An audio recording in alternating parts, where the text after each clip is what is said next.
Welcome, today's story is full of drama. Like and subscribe to stay updated. Let's get started. I've always been a man who knew what I wanted, whether it was in business or in life.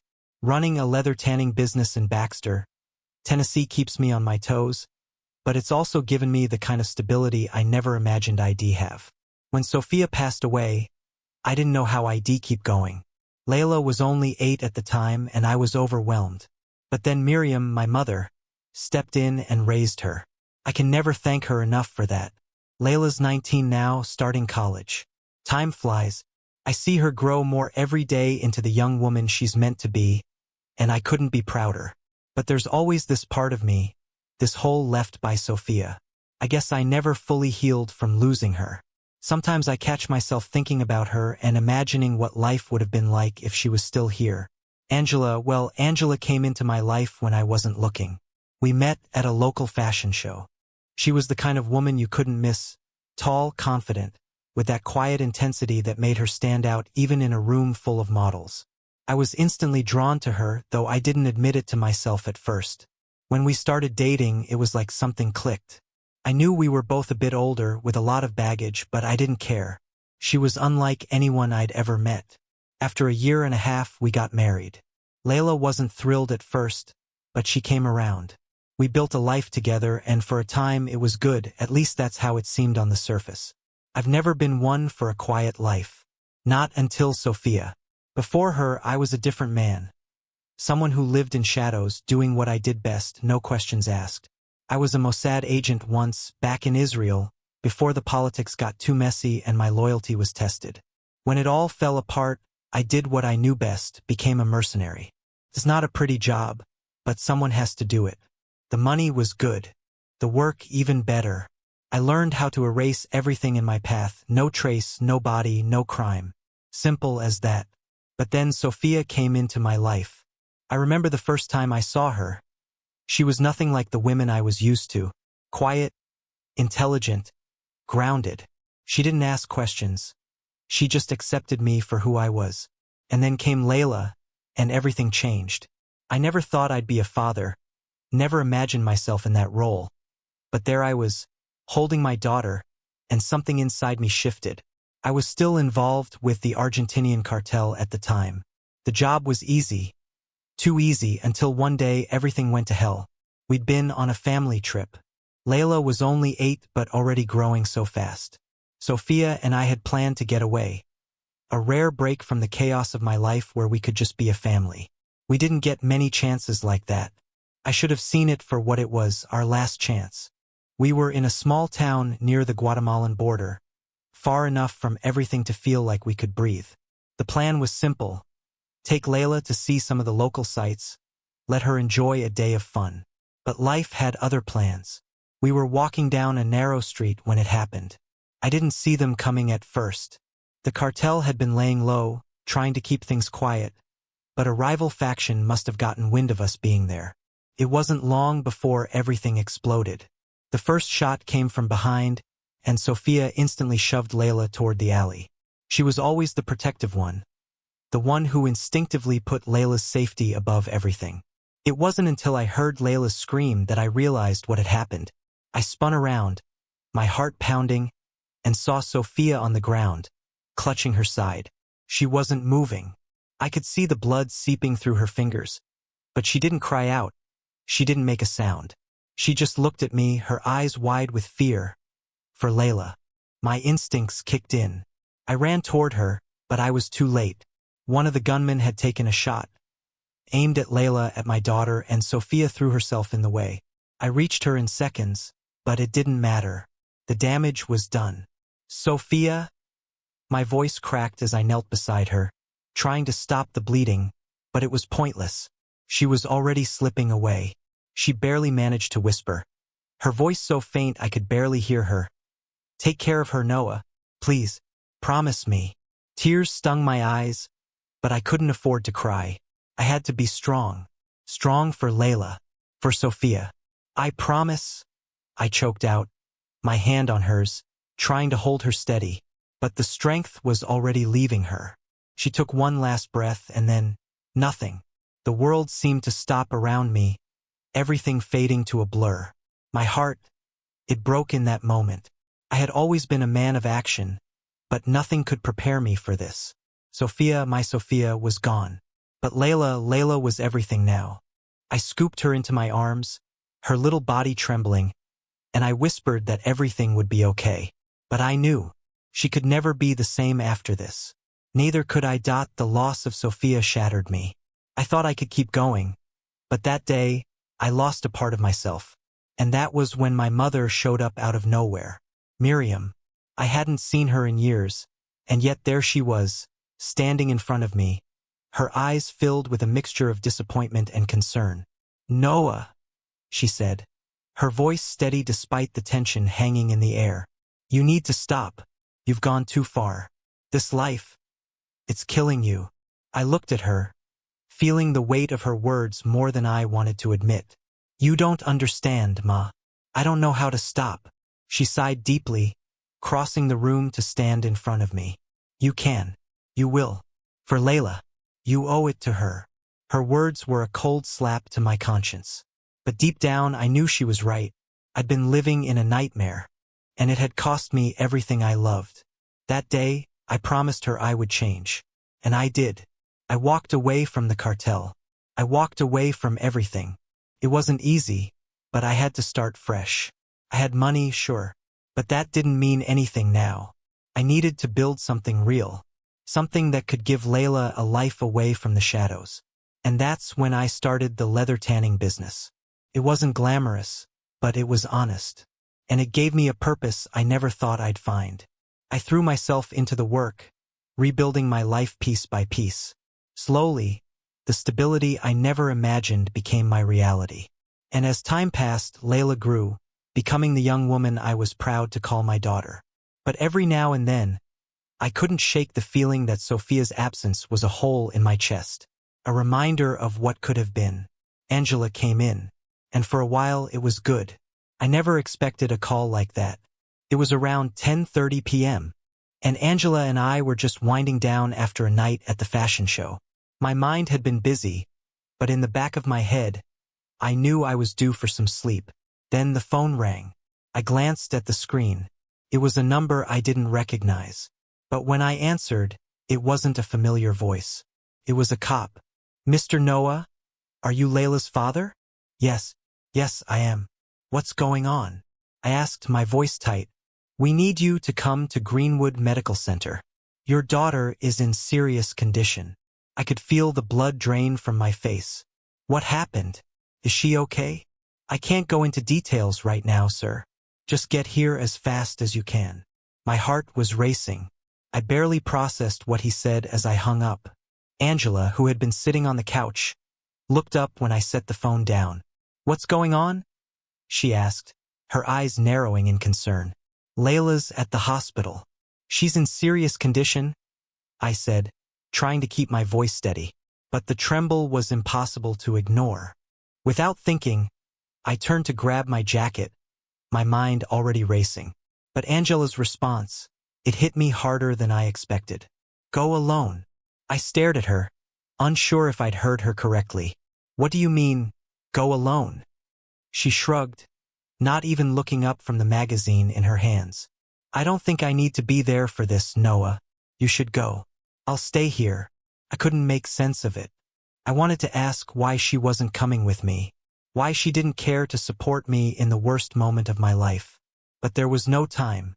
Layla needed me. I didn't waste another second. I grabbed my keys, heading out the door. The drive to the hospital felt like it took forever. My hands gripped the steering wheel, knuckles white. But my mind kept racing. Was she hurt? Was she in some kind of accident? The questions kept coming. But there were no answers. When I finally arrived at the hospital, I barely parked the car before I was sprinting toward the entrance. I didn't even care that I was drawing attention to myself.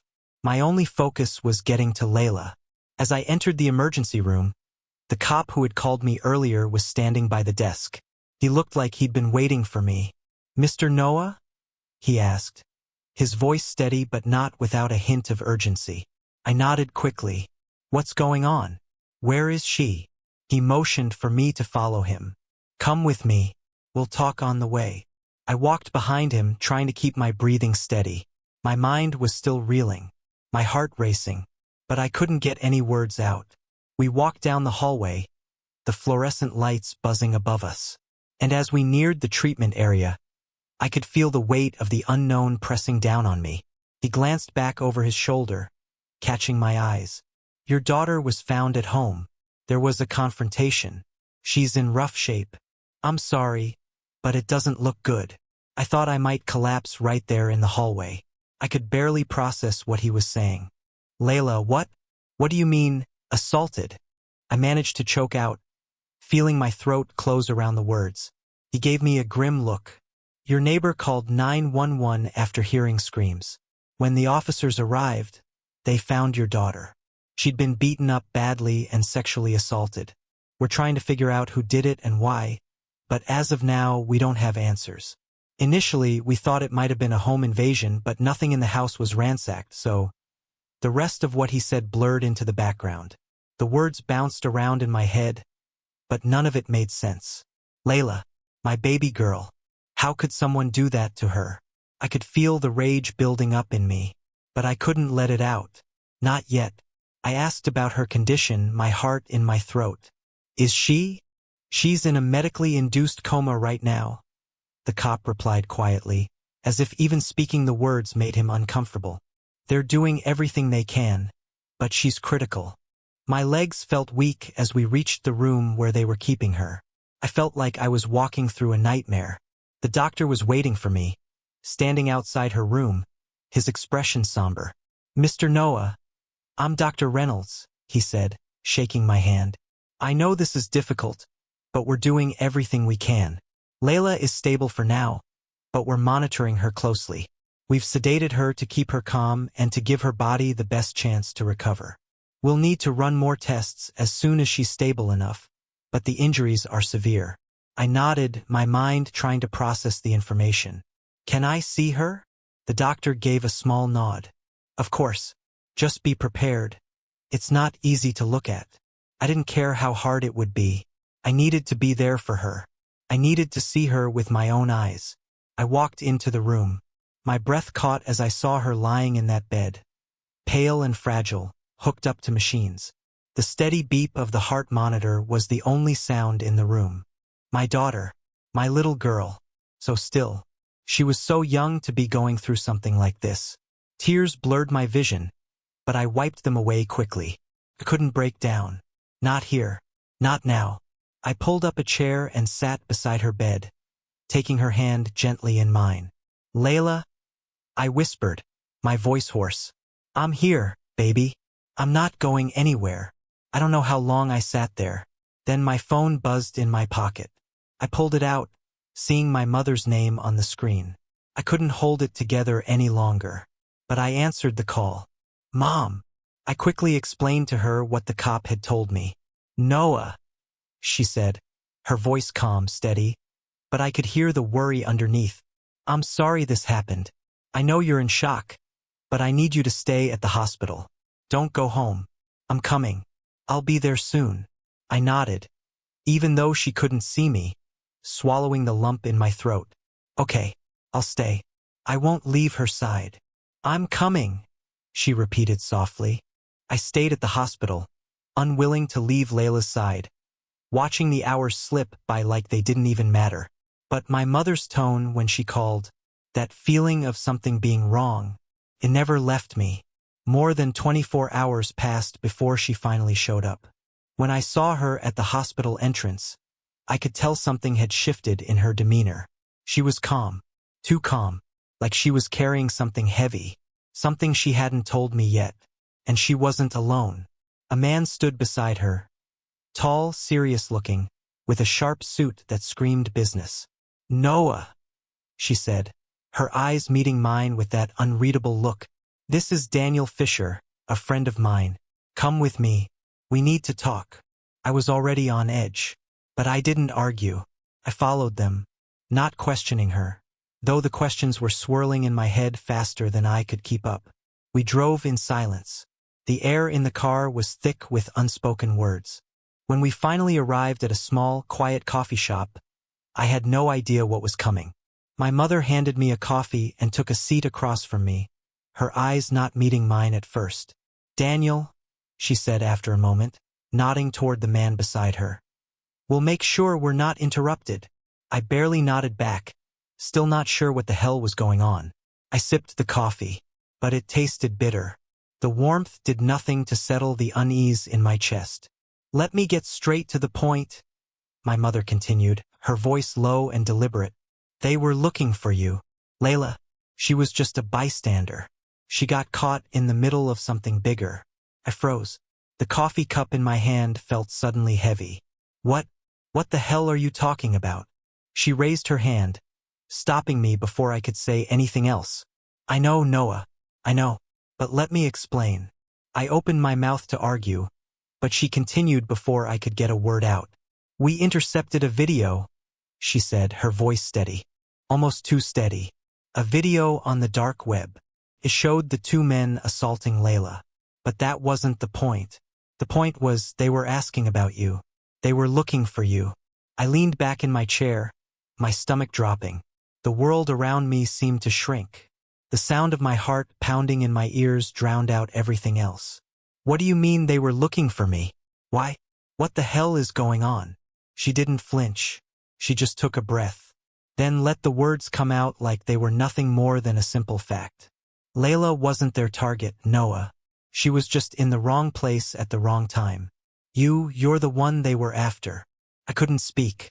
I couldn't think. The world was spinning, and all I could focus on was the terrifying thought that they had been looking for me. Why? Why now? My eyes drifted to the man beside her, Daniel Fisher. I wanted to ask him, but my mother cut in again, her tone changing slightly, more matter-of-fact now. "I had the house covered by cameras," she said, her gaze never leaving mine. "Both you and Angela's phones were tapped by my people. They were tracking you. And it's not just the men who attacked Layla that are after you. The Mossad and the cartel, they're both after you, Noah." I felt the air leave my lungs. "They want you, and I had to do everything I could to protect you." Mossad, cartel, the very organizations I had tried to escape, tried to leave behind when I promised Sophia I would change. And now they were both after me again. "And you're just telling me this now?"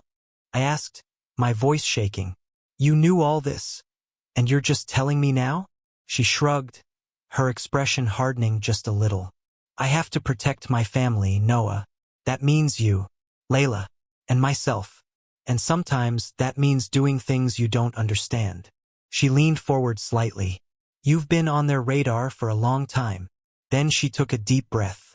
"But this is bigger than you think." And then she said something that made my blood run cold. It wasn't the cartel, and it wasn't Mossad. There was a third enemy. A third enemy? What the hell was she talking about? First Mossad, then the cartel. And now you're telling me there's someone else? She nodded slowly, her gaze hardening, her face showing nothing but cold determination. "It's not the cartel, not Mossad. It's your wife, Noah. Angela planned the whole thing. She hired those men to kill you." I placed the coffee cup back down on the table. "The prenup. If she divorces me, she gets nothing. If I die, she gets everything." My mother didn't blink, didn't hesitate. She was stone-cold serious. Her eyes locked on mine. "That's right. It's all in the prenup. She knows that. That's why she hired those two amateurs to do the job. But they screwed up. They got the time and date wrong. We've intercepted all their communications. Everything. Angela didn't plan it right. And now you know. But the truth is, we've been watching everything. Tapping the phones. The conversations. Everything." I just sat there in silence, trying to process it all. I took a deep breath, trying to steady myself. But it wasn't helping. "What do you want to do, Noah?" she asked. I leaned back in my chair, my eyes narrowing as I took in my mother's words. There was no denying it now. She had been deep in the game all along, and I had been too blind to see it. I exhaled slowly, pressing my fingertips against my temples as I tried to process the storm of revelations crashing over me. Angela. She was behind it all. The betrayal burned through me, hotter than any fire, colder than any bullet. I had been living with the enemy, sleeping next to the woman who had put a target on my back. And Layla, my daughter, had suffered because of her. I clenched my jaw, looking at my mother. "You cut a deal with Mossad, didn't you?" I asked, my voice low but steady. She smiled slightly, a small, knowing smirk. "Yes, 12 years ago. They let you go." I let out a bitter laugh. "And the cartel?" She didn't flinch. "The guys you trained? They run the underworld in Argentina now." I shook my head. "And they're not coming after me?" She met my gaze. "No. You did your job well." I stayed silent for a few moments. Then I pulled out my phone, my fingers tapping the screen as I dialed a number I hadn't called in 6 years. It only rang once before the familiar voice came through on the other end. "Long time," the man on the line said. His voice was gruff but welcoming. I couldn't help but smile, even in the midst of all the chaos. "Yes," I said. "It's time for the cleaner to clean some things." I attached an image to the message. 2 men. I needed their locations by tonight. There was no hesitation in the reply. "Consider it done." I ended the call and leaned back in my chair, looking up at my mother. She was watching me closely, waiting for my next move. She had been in the game longer than I had, and now she was giving me the space to decide how this would play out. She didn't need to say anything. She already knew what was coming. By nightfall, the hunt would begin. And this time, I wasn't going to let anyone stand in my way. By 7 p.m., I was back at my office. In the back of my office, hidden from view by anyone else but me, was a small, secret room. I had designed it that way on purpose. No one knew about it. It was where I kept everything from my past. I pushed the door open and stepped inside. The dim light flickered as I walked to the far wall where an old chest sat, covered in dust. I opened it. Inside, neatly folded, was my old black suit. Black tie, still there, still sharp. I had hoped I'd never have to wear it again. But now it was necessary. I pulled the suit from the chest and slipped it on. Felt like a second skin. For the first time in years, I felt complete. I walked over to a hidden compartment in the wall and slid it open. Inside, my old friend, the Jericho 941, a heavy, steel-framed pistol, built for precision, built for war. I ran my fingers over the cool metal. The weight of it grounded me. I checked the magazine. Fully loaded. I engaged the slide, chambering the first round. Time to get to work. My phone buzzed again. A new message. A location. Just outside town. A bar. And a brief note. "My men are already there. They know who you are." I didn't waste any time. The engine roared to life as I sped toward the meeting point, the streetlights blurring past as the minutes stretched on. 30 minutes later, I pulled into a gravel parking lot and killed the engine. The cold night air bit at my skin as I stepped out. The bar was small, run down, the kind of place that attracted trouble. I pushed open the door. The scent of cheap whiskey and stale cigarettes hit me first. Then the shift in the atmosphere. Men in the corner, who had been chatting casually, suddenly stiffened. A few stood up, their hands twitching toward their belts. The doors were locked behind me. The last few patrons were ushered out.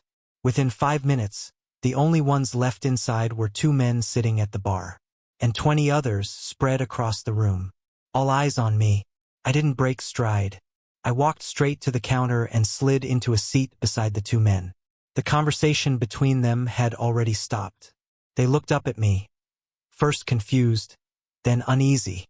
One of them, the larger of the 2, grinned nervously, trying to play it cool. Well, well, well," he muttered. "What do we have here? You're a little far from home, aren't you?" I didn't respond right away. Instead, I leaned in slightly, locking eyes with him.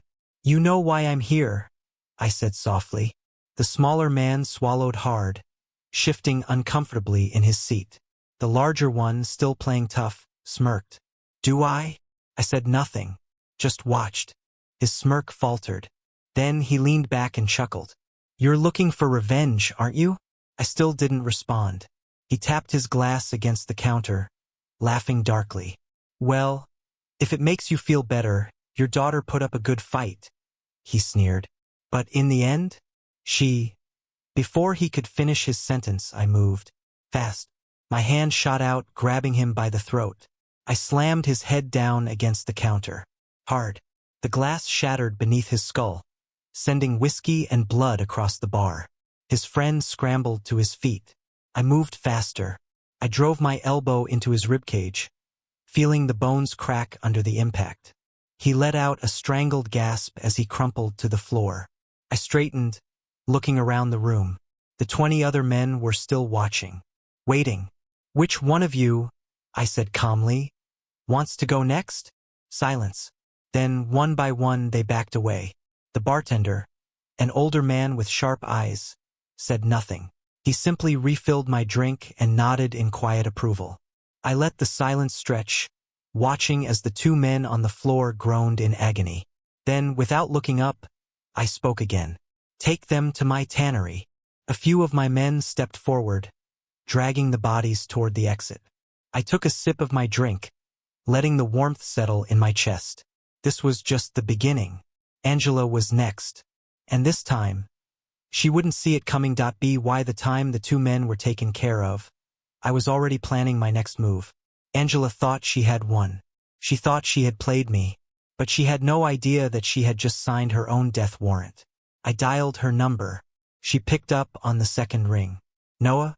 Her voice was soft, almost hesitant, as if she was trying to play the concerned wife.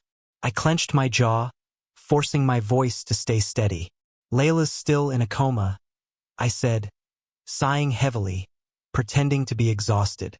It's been a lot. I need a break from all this. There was a pause. Then she spoke again, her voice laced with just the right amount of fake sympathy. I understand, baby. You need to get away, clear your mind. She took the bait. Yeah, I said.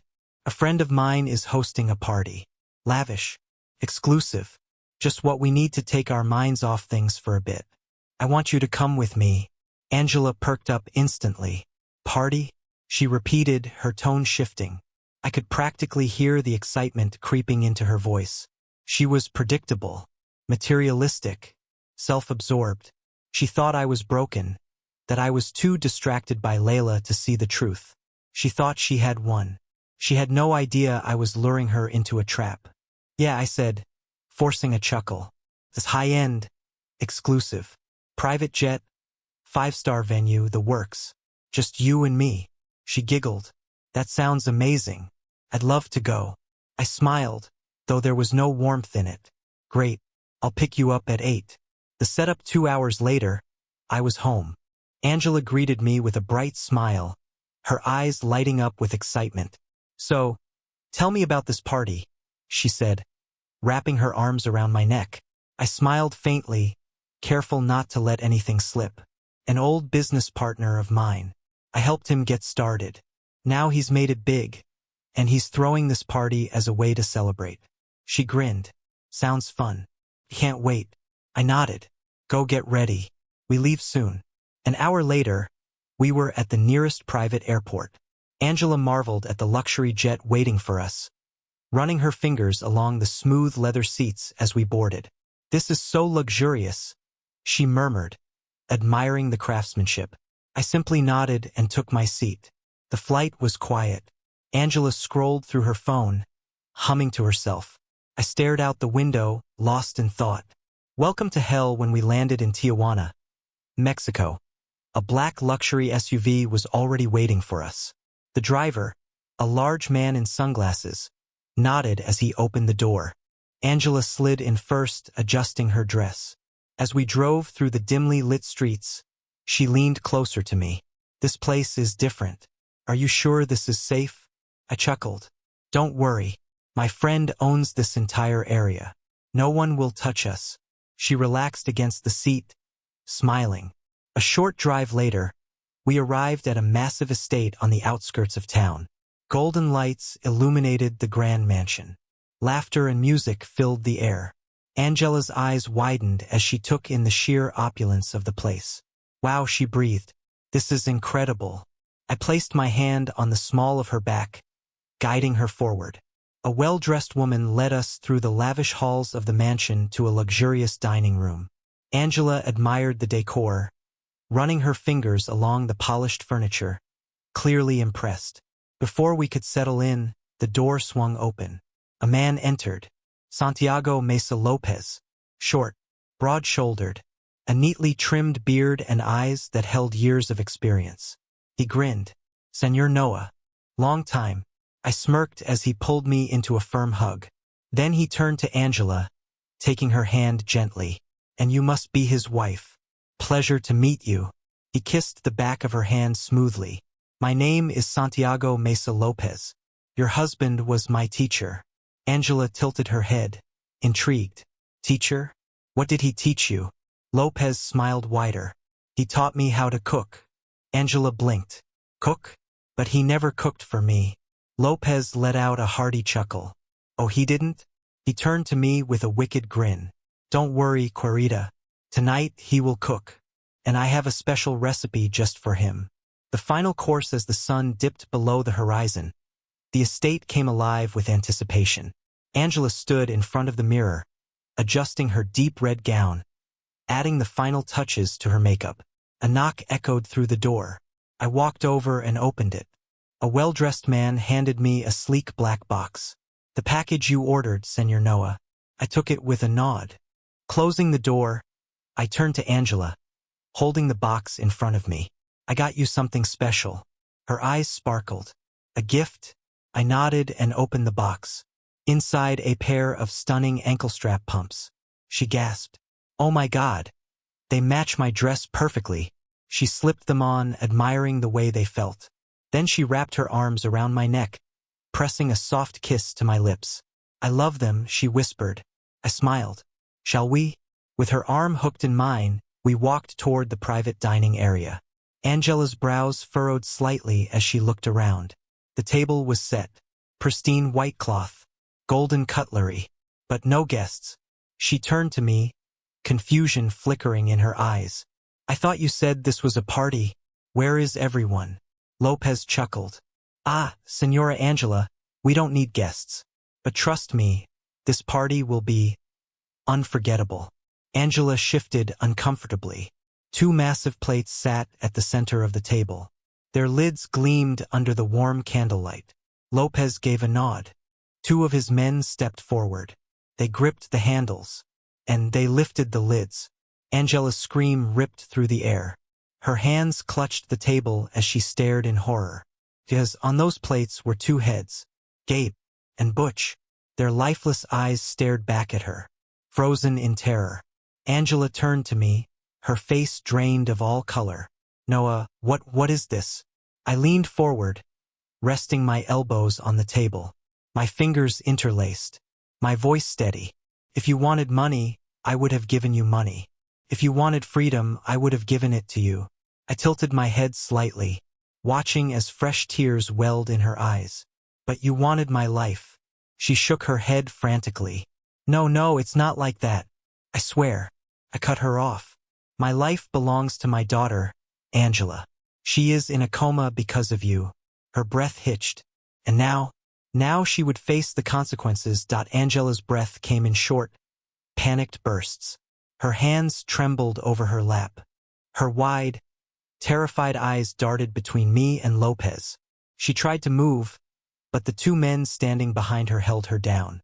Lopez chuckled, swirling a glass of dark amber whiskey in his hand. "Senora Angela, I have seen many betrayals in my time, but this one is special." Angela whimpered. "Noah, please, I didn't mean." I exhaled slowly, shaking my head. "You meant every second of it." I gestured toward the two severed heads on the table. "And now, like them, you will answer for your sins." She let out a choked sob, shaking her head violently. No, please. I can explain." I ignored her. I turned to Lopez. "Do it." Two of his men stepped forward. They carried a large metal vat. Angela's eyes widened as they placed it behind her. The thick liquid inside sloshed slowly. Odorless. Clear. Sticky. She gasped as they grabbed her wrists, yanking her up from her chair. "No, Noah. Please." I remained silent. One man held her still. The other poured. Angela screamed as the viscous liquid soaked through her dress, clinging to her skin. Her breath came in shallow, panicked gasps. She struggled, but there was no escape. Lopez chuckled, dipping his fingers into the liquid. He rubbed them together, feeling the consistency. Just perfect. Angela's voice broke. What is this? Please, Noah. What is this? I leaned back in my chair, watching her carefully. You'll find out soon enough. Lopez dusted off his jacket and took a slow step back. He glanced at me. Senor Noah, I suggest you move. Wouldn't want any accidents. I held Angela's gaze. For a long moment I said nothing. Then I rose from my seat. Without a word, I took a few measured steps away. Angela trembled. Her eyes darted wildly around the room. She knew what was coming, but she didn't want to believe it. Lopez reached into his pocket, pulled out a matchbox. Flick. A tiny flame flickered to life. Angela let out a strangled cry. Her entire body shook with fear. No, no, no, please. Noah, I love you. I tilted my head slightly. You love me? Yes, yes. I swear. I sighed, shaking my head. That's funny, because you paid 2 men to kill me. Angela sobbed uncontrollably. No, no. I was scared. I didn't know. I cut her off. My voice was calm. Angela, let me tell you something about fear. I took a slow step forward. Her breath hitched. Fear is what my daughter felt when she was screaming for help. Angela shook violently. Please Noah. Fear is what I felt when I got that call from the hospital. Tears streamed down her face. She couldn't even breathe properly. Lopez still held the burning match between his fingers. Waiting, watching. I took another step closer. Angela's knees buckled. Please, please, I'm begging you. I stared into her soul. Then I whispered, and now, Angela, it's your turn to feel fear. Lopez smiled. He let the match fall. It spun lazily in the air, glowing against the darkness. Angela's final scream ripped through the night. Then fire. A massive eruption of flames engulfed her body. The liquid ignited instantly. Her dress burned away in seconds. The fire crawled up her arms, her face. Her hands clawed at the air, but there was nothing to grab, nothing to stop it. She thrashed. She wailed. She begged, until her screams faded into a gurgling, inhuman noise. The smell of burning flesh filled the room. I stood there for a moment, watching, letting the silence settle. Then my phone buzzed. I glanced at the screen. My mother's name. I answered. Noah. Her voice was steady. Layla is awake. I inhaled sharply. A deep breath. One I had been holding in for far too long. She's out of the coma. I closed my eyes. Exhaled. Finally, she was safe. Sending you a picture now, my mother said. A notification appeared. I tapped it open. Layla. Her beautiful, tired eyes looking at the camera. Weak but alive. I sighed deeply. Relief washed over me. Then, a slow, deliberate smile spread across my lips. I snapped a photo of the raging fire, the last remnants of Angela's betrayal, and sent it to my mother. A moment later, a thumbs-up emoji appeared on the screen. I could almost hear her quiet approval. I pocketed my phone, turned to Lopez. His face was unreadable. His whiskey glass was still in his hand. Senor Noah, he asked quietly, is Layla all right? I exhaled slowly, nodding. Lopez sighed, looking down for a moment. Then he lifted his glass. I lost my little angel years ago, he murmured. It hurts to see angels get hurt. I responded, as long as there are demons, angels will suffer. It's up to us how many demons we can slay. Lopez gave a small nod. His eyes were cold but understanding. He looked at me with a faint smile. You should not have come out for this, senor. You could have called me. I would have handled it. I smirked slightly. I was missing this. Lopez let out a low chuckle. Then his expression shifted. More serious. Speaking of missing the fun, there's this guy back in Texas. I raised an eyebrow. A guy named Ralph.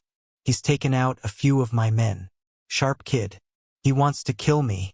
I leaned forward, my gaze steady. Let him come. My voice was calm, cold, confident. He has no idea what he's walking into. Thanks for watching. What would you have done in Noah's place? Let us know in the comments. Like, share, and subscribe for more thrilling stories.